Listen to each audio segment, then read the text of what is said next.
Hi, I'm Marty Levinson. Welcome to the Northtown News Magazine.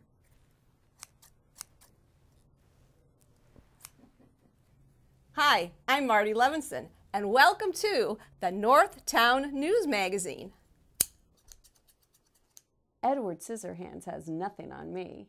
Hi, I'm Marty Levinson. Welcome to the Northtown News Magazine.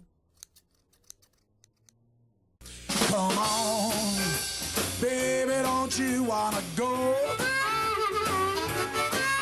Come on, baby, don't you wanna go?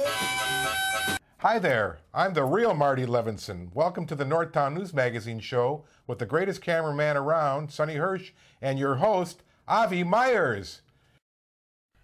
Thank you, Marty. Avi Myers, Northtown Neighborhood News Magazine, a presentation of Sonny Hirsch and myself. Dial us up on the web at www.ntnm.org. Community policing, caps24.org. For those of you who tune in to listen to me on WBEZ, they called me yesterday, they wanted me on, they didn't call today. Sorry about that. I think I'll live. They weren't paying me anything anyway. It is a pleasure to introduce you to a campaign manager extraordinaire, political consultant, the chief cook and bottle washer of the Paulie Group, Paul Miller. How you doing? What's up, baby? How are you? Good. First of all, pleasure to see you. And I want to thank you for all your, actually, you are the root tree of so many of my guests. We were just talking about that before.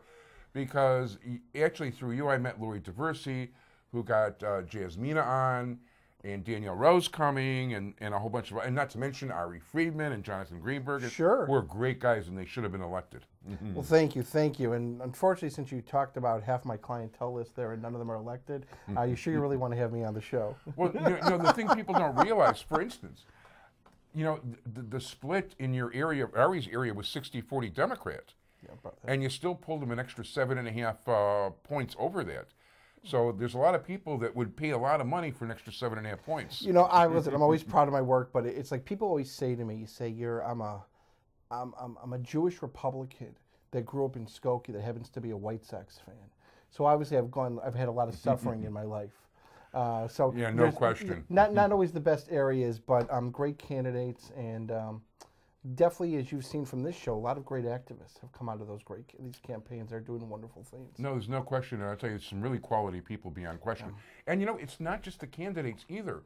The people that were working for them, like people like Lori or Jasmina or Danielle, they're really fine people. They really are. Yes, definitely. They are wonderful people, and they are continuing to do great things.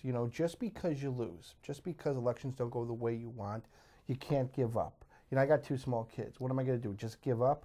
Now if I was smart, I would leave Illinois because there's not exactly anything great going on in this state. I mean, let's face it, the state is just basically a disaster.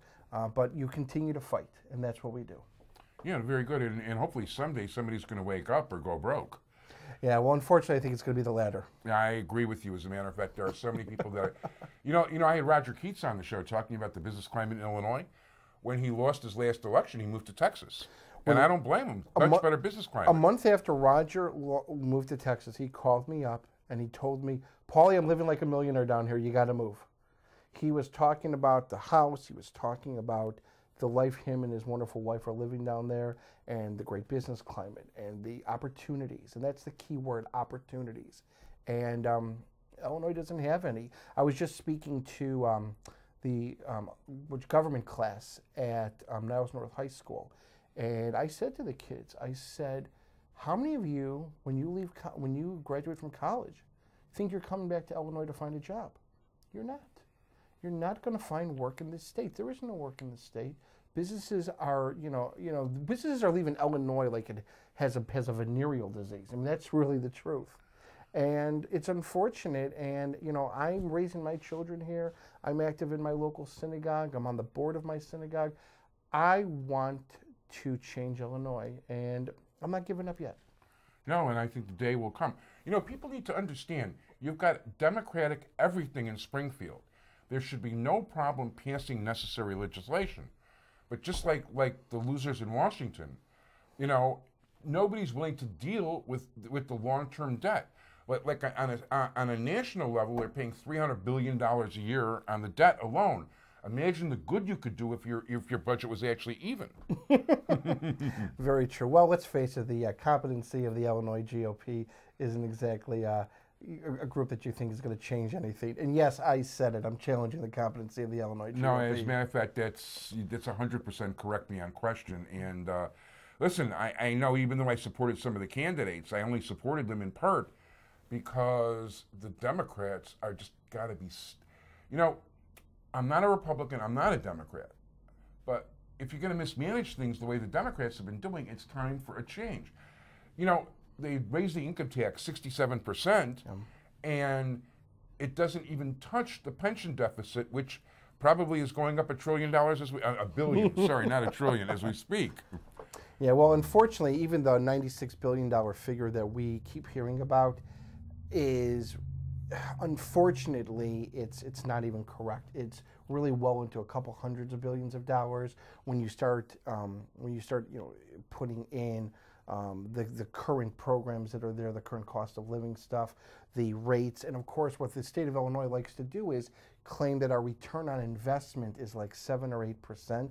Yeah, show me anything right now where guaranteed return of investment is 7 or 8%. Yeah, everybody's going to fund that like crazy. Yeah, exactly. If I actually had any money, I'd invest in it in a second. Yeah, and right now I think our bond rating right now is worse than most third world countries. That is 100% correct, and it's been downgraded at least 7 times under the present administration. Well, listen, we as people, we have to decide whether or not we want to continue to live basically in an area that is a late night joke, or try to make some changes. So ultimately, as individuals and as parents and as citizens of the state, taxpayers, we have to decide what kind of state we want to live in. No, and right now it's a state of confusion and... Which after today, I'm contributing to.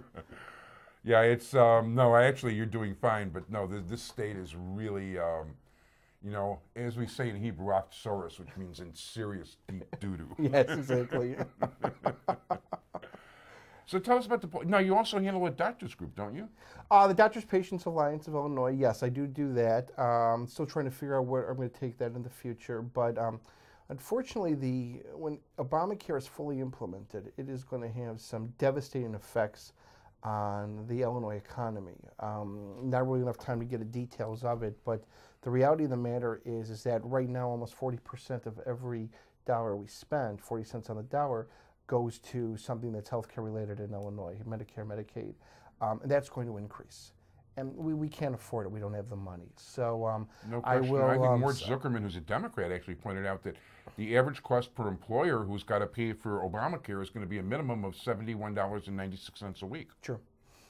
And if you think it's going to help increase jobs, you're sorely mistaken. No, as a matter of fact, it's going to help more. Well, we're working our way into becoming a true Eastern European socialist country. Well, Marxist. I'm not right now. I would just say let's hope we can stop that. No, that would be very nice, and I'm not sure whether it's Karl Marx or Groucho Marx. But we got problems. I mean, it's like you can't. All these programs are nice. They're wonderful. Who's against these kind of programs? But you got to pay for them. That's the problem. But it's not just that. What's just as important is not just the intent of the programs. The question is, whether they work. And that's one thing we refuse to do. The people on the left in this country, they're all about these, about these, big government programs. But once they're established, nobody's looking to see how they actually work. Are they really helping? Are they really doing the job that can be done? Can they actually be done better for, dare I say, less cost? And as they say, the road, the road to hell is paved with good intentions. However, exactly right. That's correct. And that's unfortunately what is the case, I think, when it comes to these big government policies. We aren't sitting back asking whether they're really helping anybody. Sure, there are some things that do, but can they be managed better? And unfortunately, it's not good enough just to say, I tried, or this is what we implemented. We need to see whether they work or not. And not only that, too, but you know what? You can't necessarily, if you're going to overtax people beyond the point where it doesn't really pay to even start up a business, True. You're going to just hurt things like crazy. And this is very true in Illinois. I mean, where companies don't want to start things. And, Texas, I mean, Indiana, Wisconsin, all these companies that would have located in Chicago are going to neighboring states where, incidentally, and this is factual, this isn't, you know, you got Republican governors and a better business climate. And actually, you're finding, if you were to take a look at the growth in Republican states, you know, compared to the economic growth in Democratic states, it's frightening. It really is. And being neither, I mean, that is the facts. That's just the way it is. We got 30 seconds. We want to give people your contact information? Sure. Right now, you can start learning my opinions, if you haven't gotten sick of them already, at my blog, pauliespoint.com, which is just Paulies point.com. And also start checking back in the next few weeks for something more entertaining. I'm throwing some sarcasm out there on the internet with a blog called Schmuck Weekly. SCHMUCKLY. Y, Schmuck Weekly. Just spell it out, you know, I don't got it written in front of me. I did go to public school. Anyways, figure about February 1st, that's going to be hitting. And that's going to be very entertaining. And you can just continue right now to catch me at pauliespoint.com. And I read... And I'll continue to make sure I support your show by finding you guests. Because obviously, I know without me, you know, you'd just be you and Sonny here.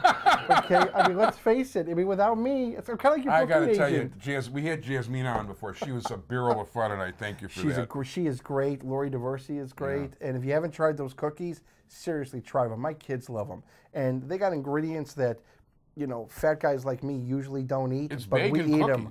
What? It's bacon cookies. Yeah, that's what they are. They're vegan cookies. They're vegan cookies, and they're delicious. Yeah. Paulie, thank you so much. All right, Pleasure. buddy. Good to be here. Be well.